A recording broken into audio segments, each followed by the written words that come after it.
Kamusta? Oh, nasugatan ka? Ganto kalaki yung sugat niya. Sumisirit nga yung dugo kanina eh. Kamusta ang audition mo? Teka, nagpunta ka na sa ospital? Maayos ng pakiramdam mo? Bakit hindi mo yan pinatignan? She's so stubborn. Naka ba naman, Jamie? Tinatanong niya kung kumusta yung audition. Kilala mo naman ako, di ba? Eh di siyempre, ibinigay ko talaga ang lahat ng makakaya ko. O tapos, anong pakiramdam? Siyempre naman masarap. Pero hindi ako masyadong aasa. Nilibre ko na ang puso ko dyan. Libre daw yung puso. Wala ka bang gustong itanong, ha? Hindi ka ba alis? Hindi ka ba alis? Ikaw ang sinabihan ko. Si Jamie nga. Paalisin natin siya. Tapos umorder ka ng pagkain. Iniutusan mo na ako, ha? Eh ano? Hindi ba pwede yun? Direktor na ako, ah. Basta't kasama kita, lahat magagawa, lahat ay maiaalay sa'yo. Basta't kasama kita, walang kailangan pa, wala nang hanapin pa. Basta't kasama.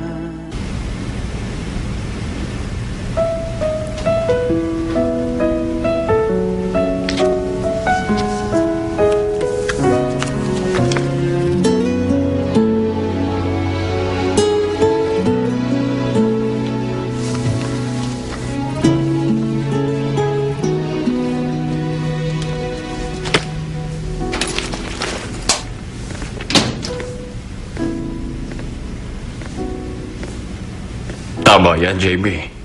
Huwag mo nang asahan yun. Hindi yun ang bagay na gusto ko para sa'yo. Anak, maayos ka na ngayon.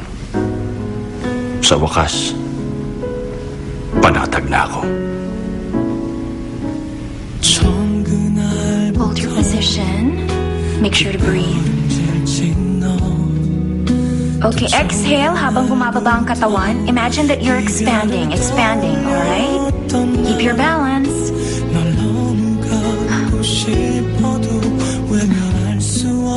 Very good.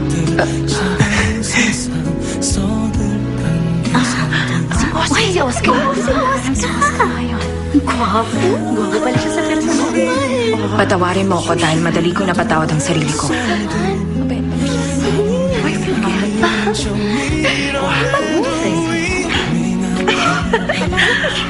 Tanong, hindi ba talaga ikaw yung roasted chestnuts?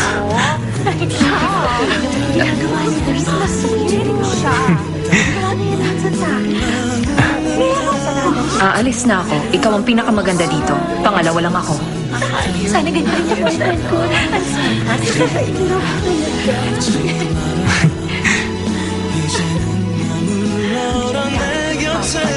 Ay, ganun na siya. Wala bang kiss? Ay, ano ba yan? Yan, piti naman.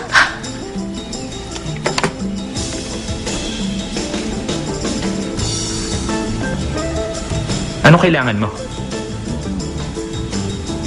Akala ko ba gusto mo ako makausap? Bakit ba nakatingin ka lang siya? Iniisip ko kasi kung ano ang nasa isip mo ngayon. Ang dinig ko, hindi ka pumirma kay Sophie. Ano ngayon? Eh di pumirma ka sa akin. Tutulungan kita magkaroon ng maraming pera. Ayoko. At bakit? Dahil ayoko. Eh bakit nga kasi ayaw mo? Hindi mo pa nga pinag-iisipan na mabuti. Hindi ba pwede na magpanggap ka lang na tanggap mo ako? Tapos pumirma ka. Bakit ba obsessed ka sa akin, ha? Gusto mo ba ako? Oh, hindi ba obvious, ha?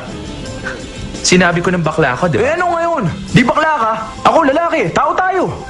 Kung ayaw mo sa akin, ba't mo ako tinulungan? Simula nung tinulungan mo ako, natiya ko, pwede tayo maging magkaibigan, di ba? Totoo ako ron, bilib talaga ako sa'yo. Gusto kong maging matalik mong kaibigan. Nakatadhana na yan. Ikaw lang ang naniniwala doon. Hindi mo pa rin alam kung paano ako makukuha. Huwag ka na maghabol. Pumirma ka na ng kontrata. Ano pa bang balak mong gawin? Babalikan na naman sa pier? Mag-aamoy hipon ka na naman. Aalis ako ng Korea. Lagi mo sinasabing aalis ka na. Di mo naman ginagawa. Pag-isipan mo ang alo ko at hanapin mo ako. Ito ang collateral. Basta siguraduhin mo, magpapakita ka. At gagawin mong gusto ko. Goodbye.